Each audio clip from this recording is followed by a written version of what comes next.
So, you know we had the bucket of tools. Well, this isn't going to take long.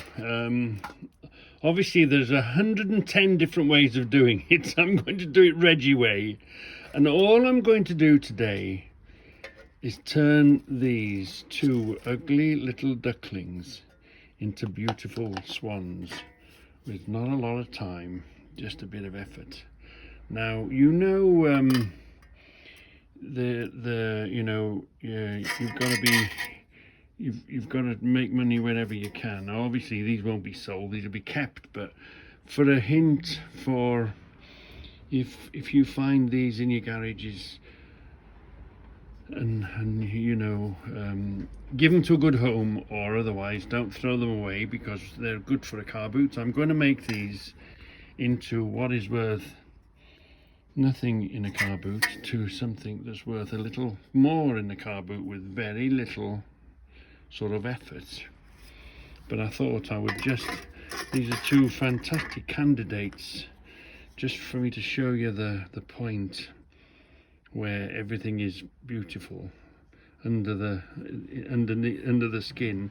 I'm going to turn these two little ugly ducklings into something not like the experts would, or make them look fantastic, but I'm just going to show you. I'm just going to give them how it's worth giving them a quick clean-up, and don't leave them in a bucket. But yeah, so we'll do that because this is brass underneath. That's a lovely shiny brass underneath there, and that can be cleaned.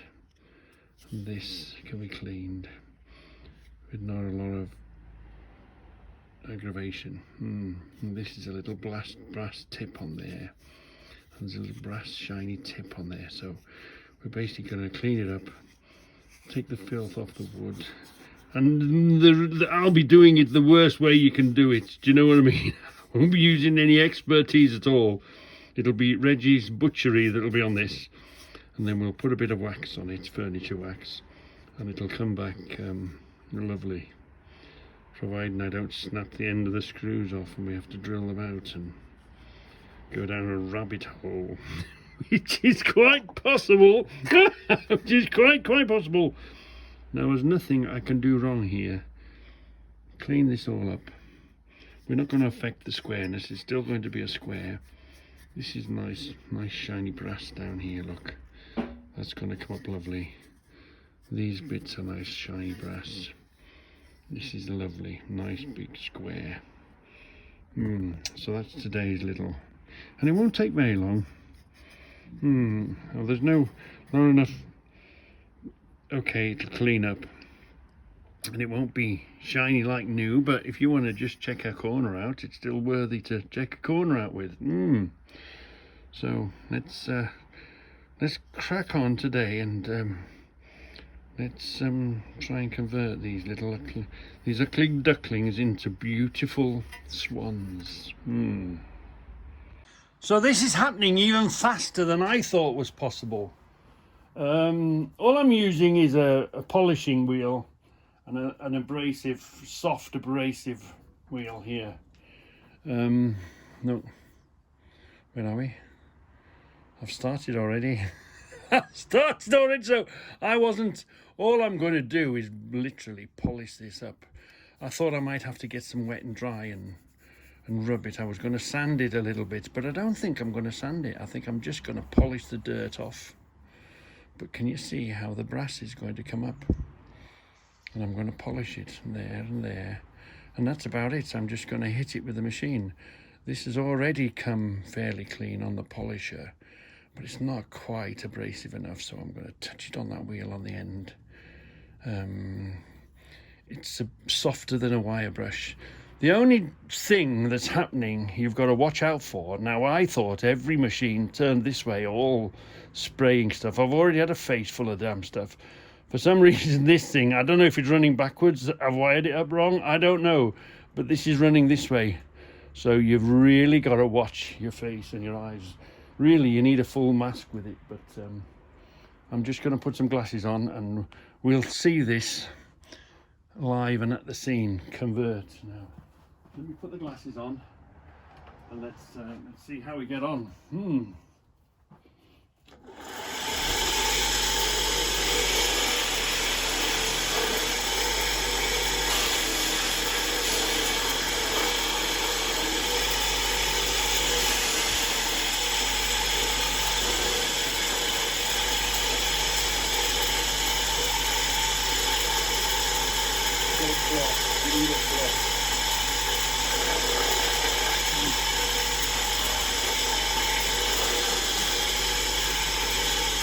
What's that now? Just lightly touch it. Very, very lightly touch it.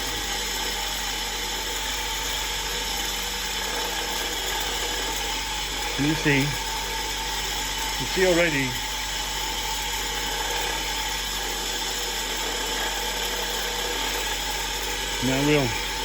Now we'll give it a bit of polish.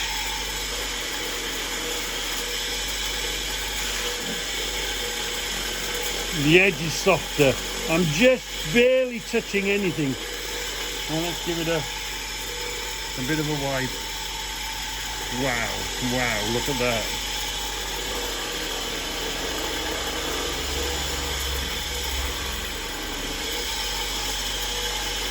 Yeah.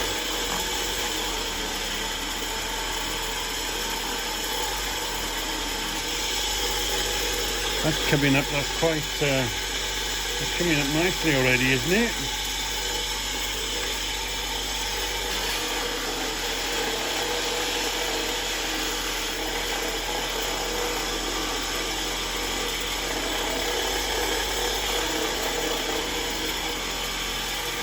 It's all about nice and gentle touch, and it's all about checking all the time, all the time, check.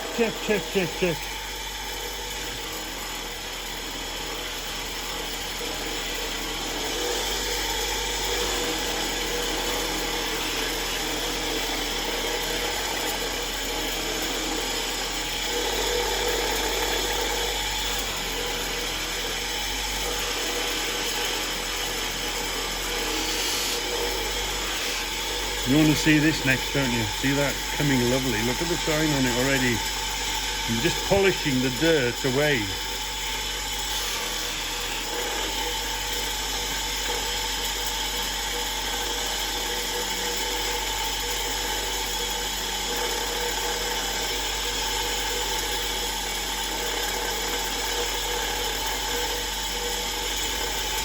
Very, very lightly. It's coming, it's coming.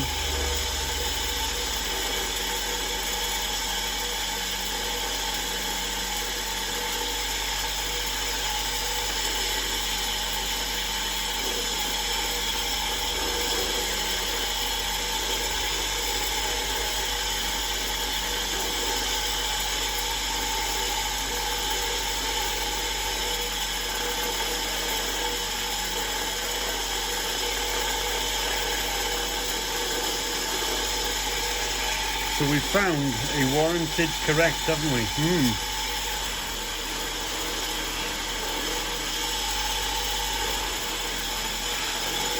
At this point I haven't added any polish, I'm still cleaning.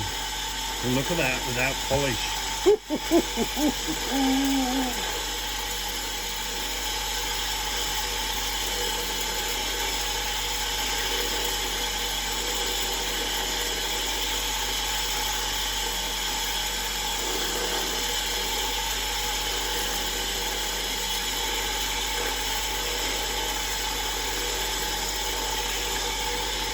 So this is a J Rabone, this is, yeah, before a Rabone and Testament.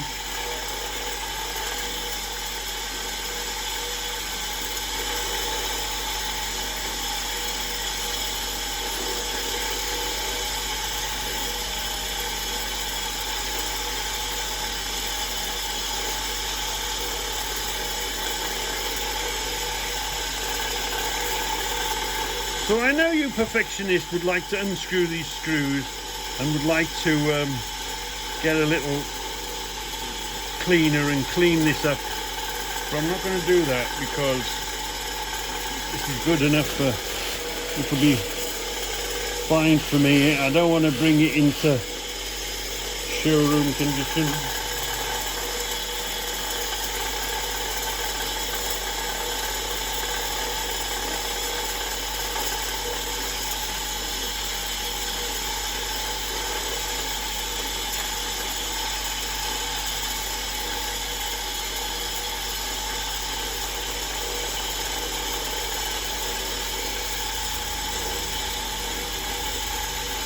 So we've done there now, haven't we? We're just going to highlight the edge.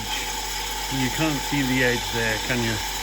We're just going to highlight the edge now.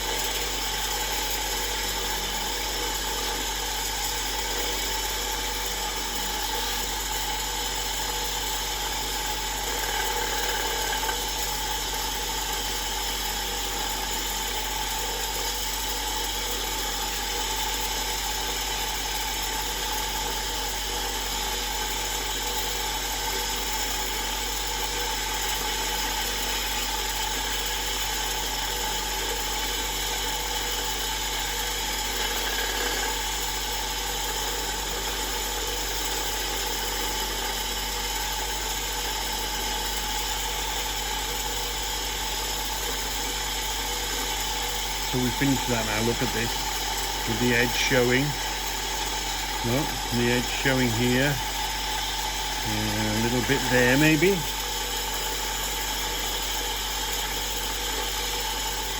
Yeah, a little bit there. Still on the end. We've done this, we've brought this edge up, haven't we? And we've brought this edge up. A bit more cleaning on the tip there, just ever so gently touching it. So I'm not too keen on using that on the wood. It's already got sort of a coating, so let's just polish this a little more.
So look at this, now this is ready for brasso, something like that.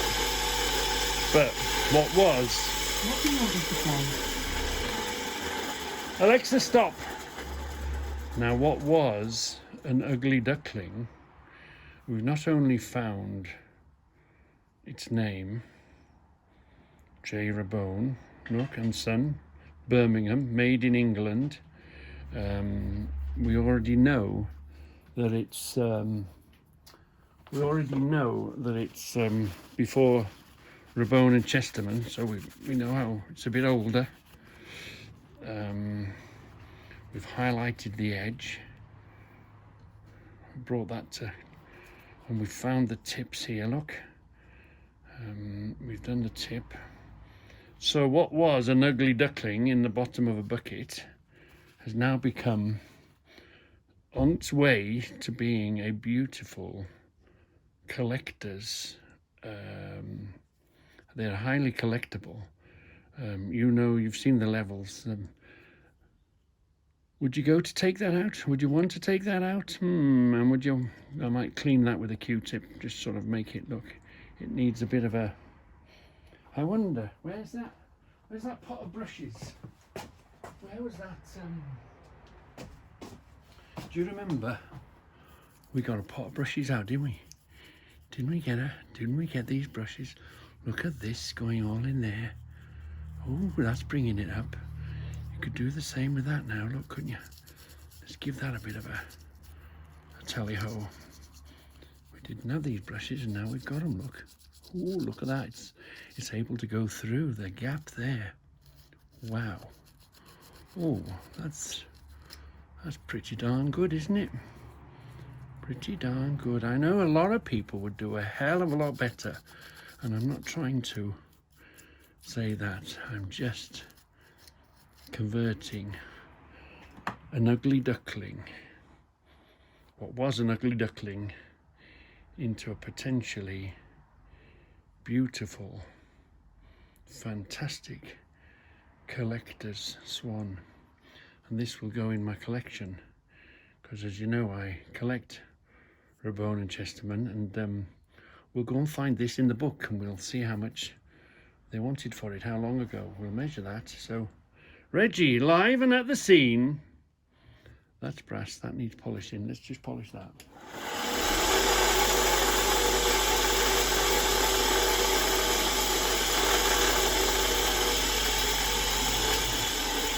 There we are, look.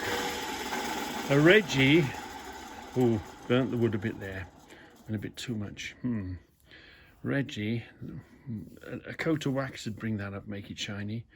A Reggie, live and at the scene, turning an ugly duckling into nearly a beautiful collector's swan. What we got? See? How much pleasure, how much better do you feel now? Isn't that beautiful? Isn't that absolutely beautiful and wonderful? And I can't stop touching it and mauling it and looking at it and talking about it. I better switch off before you send the men in the white coats around to see me. So, you remember this latest book that arrived? And we're working on the little ugly duckling, aren't we? Well, we found it. Rabone. Do you see Rabone here? Look, Rabone. It's a boat level. They're called boat levels because, as you can see, the front looks like a boat and the back looks like a boat. And that is a 6-inch boat level. And here we are, a 6-inch boat level. It was 3 shillings and 6pence. Oh, that was quite, it was 3 and 6, that was. Oh, that wasn't cheap. Before they merged, it was Rabone and Chesterman. So it's older than Rabone and Chesterman. It's a Rabone. Now, look at this. We've already got a Rabone here, and that's a 4-inch, look. But this now, which was an ugly duckling in the bottom of a bucket, you saw as we've just converted it live and at the scene, and now it can now go into the Rabone and Son collection, Birmingham, because it's always nice to collect something local, and it can join the rest of the levels. This keeps escaping. That belongs in there. That belongs in there. I might have to put some sort of retainer or some sort of system to keep it there, maybe. Let's see if it'll sit there. But anyway, Andy, thank you very much. You didn't realize, I don't know if I ever showed you this collection, but I collect Rabone. And here's my collection. Well, one of the boxes on the collection. And I haven't got a 6-inch. I haven't got a 6-inch. Look at this, and now that is going there. Well. What a fantastic, and that's the way it is, the way the cookie crumbles. That's how collections begin. And rather than, it's now in a safe place, and it should sustain itself for many years. Well, for as long as until I kick the bucket or Debbie flogs it, or, whoever, you never know. But anyway, there's a complete story. That's why these books are so interesting. Now, there is a bit of an add-on to this. It says 1940. I'm not sure, because these were these Colchester Juniors were the 1960s. So I'll make another film of this, trying to find the age of this book. And what we're going to use is a universal thing that happens. Now, I'm jumping the gun for the other film. There's only two things that you can rely on in life, and that is death and taxes. We know we're going to die. We know we're going to kick the bucket. And we know they're going to tax us, don't we? We know for sure they're going to tax us. Well, let me tell you, another thing that you can use as an investigation tool is inflation. We know things get dearer. Things don't get cheaper generally, do they? They change and then they become cheaper, but inflation. So we're going to search the books. We're going to compare prices, and we're going to try and date this using not death and taxes. We're going to use inflation. We're going to look at the, luckily, these are all got the prices on. So we're going to be using inflation to discover the real age of this book. It may be in 1940s, it might be late 1940s, but I am more like 50s or 60s. Only based on what's putting a doubt in my mind is the Colchester Junior, because this is a 1960s machine. Yeah, that's a 1960s machine-ish. So I think 1940s. We'll see. Anyway, inflation. We'll see. We'll have a look. But let me tell you what I'm going to use. That's been going a very, very, very long time, and we did see it, didn't we? Where did we see it? I'm going to use the footprint. Do you know the footprint wrench? That has been going forever and ever and ever. And I think you can still buy a footprint wrench of the same thing now. So I'll make another film of searching the different books and the different prices on the little footprint wrench.